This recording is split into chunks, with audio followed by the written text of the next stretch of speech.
Today I'm going to be working on my Barnstar sampler quilt and I am on block number 10. Working on block number 10, and this one's going to be an 8x8 block and not very many pieces on this block, so kind of excited about that. It should go together way fast. Okay, so the first thing I'm going to be doing is making these flying geese units with A and B, and I don't even mark the back of my squares. What I do is I just use my seam tape. So I use this diagonal seam tape by Cluck Sew, and it works out really well. I just line up my block there, and I will show you how I do that. I'm just going to show you how I do my flying geese units without marking the back of my squares. Whoops. I thought I had these all ready to go, but I don't. So I just need to make sure they're all going the same way. Maybe they all are, except for that last few. Here we go. I just use this diagonal seam tape, so I want to talk to you guys about that for a minute. I use the diagonal seam tape by Cluck Sew, so if you just go to her website, she does sell it. She is the original creator of that seam tape that I'm aware of. I'm pretty sure she was the original designer, and it's kind of been brought to my attention that if you buy a generic diagonal seam tape, that your seams could be off, so you want to be leery of that. Personally, I don't feel like the roll is expensive, and it lasts a while because it's kind of like a washi tape, and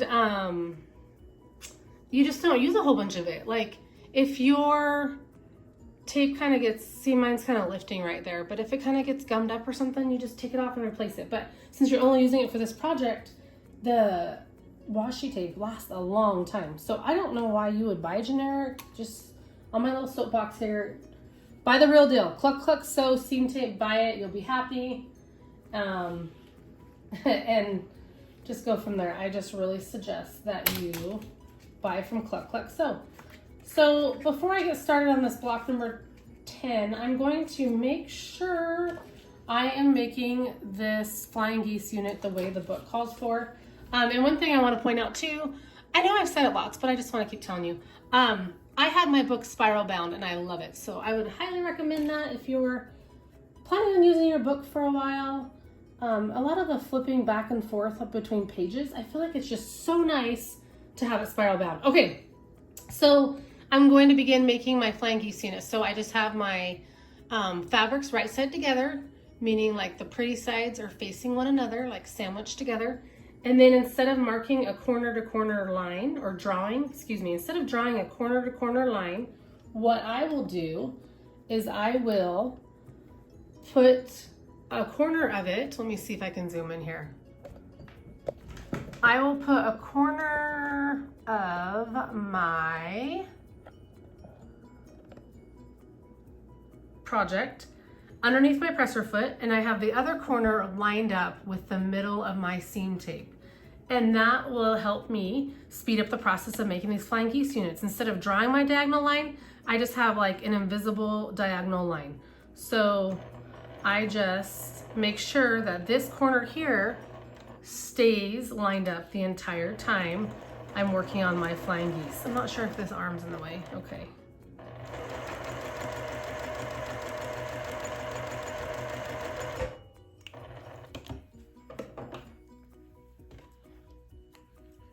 And then,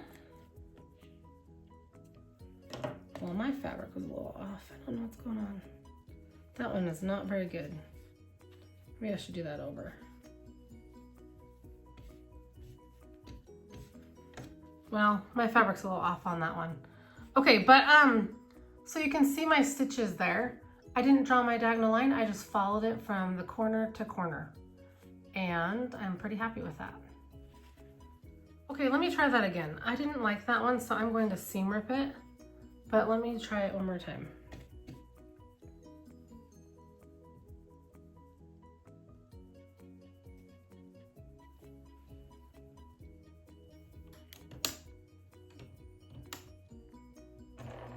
So sometimes I'll just take a few stitches, secure my fabric, excuse me, and then I'll make sure that my corner right here is lined up with, let me scoot this over.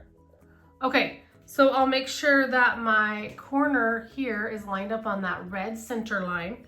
I took a few stitches to secure my project. Now I'm ready to make sure it's lined up, and now I'm ready to finish. So I'm just going to sew the whole time, making sure that this corner is lined up with my, that red line. So there it is. I think that one looks a lot better. So instead of drawing the line on the backs of all these squares like the pattern calls for, again, I just use that diagonal seam tape and I just follow the diagonal down, and that saves me a little bit of time. So I highly recommend this Cluck Cluck Sew diagonal seam tape for your projects.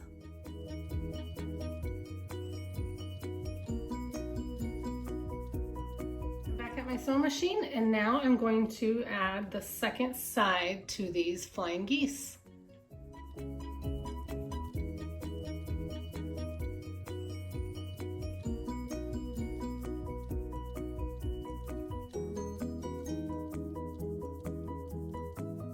So now I am going to be making a square and a square unit with these two fabrics here.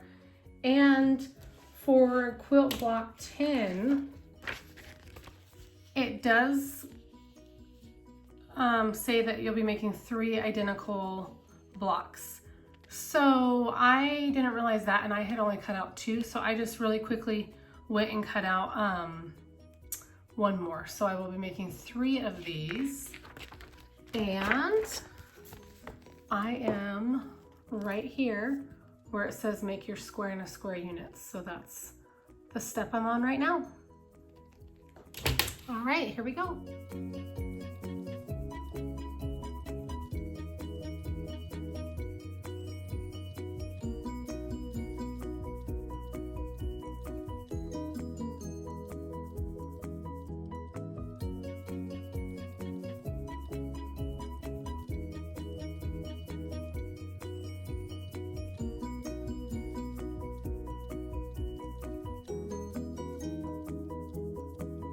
Okay, so I just finished these square and a square units right here.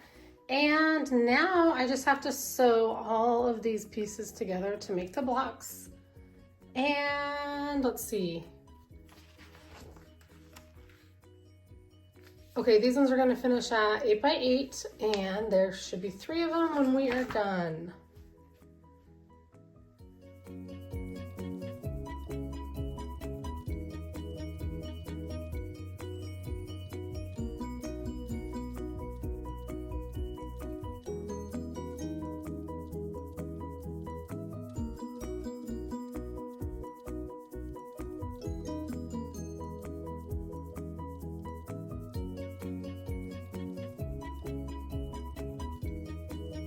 I am on the last step here, you guys, on the home stretch. I just need to pin this block together and sew it all up.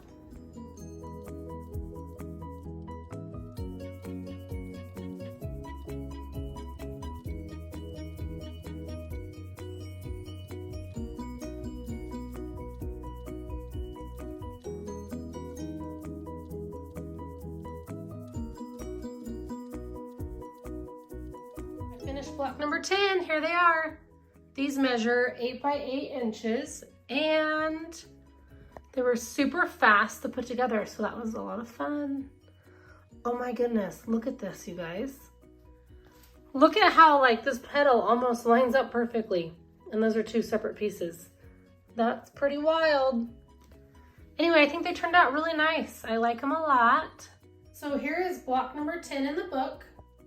And then here are my blocks. And I can't believe I'm halfway done with this Barn Star sampler quilt. Oh my goodness, you guys, I love it. It's turning out so nice. I love that I chose this aqua turquoise fabric for the background.